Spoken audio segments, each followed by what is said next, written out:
খুব সাধারণ একটা রেসিপি নিয়ে এসেছি। এটা ভাত বা রুটি কি লুচি পরোটার সঙ্গে ধরুন একটু একটু করে আপনি মুখেও দিচ্ছেন, কখন যে গলা অবধি হয়ে এসেছে তারপরও আপনার প্রাণটা আশফাশ করবে, আরেকটু খাই, আরেকটু মুখে দিই। ডিম আর আলুগুলোকে ভেজে নিয়েছি, পেঁয়াজগুলোকে যতটা পেরেছি সরু সরু করে দিয়ে নুন আর সামান্য হলুদ দিয়ে ভাজছি।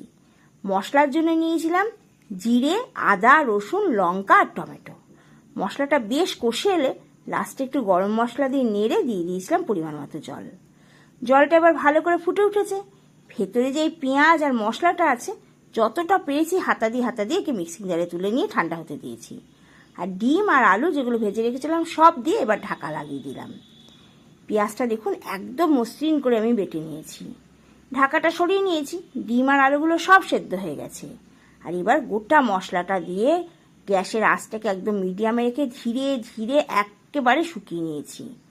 এত সুন্দর গন্ধ বেরিয়েছে, উপর থেকে একটু ধনেপাতা দিয়ে দিলাম।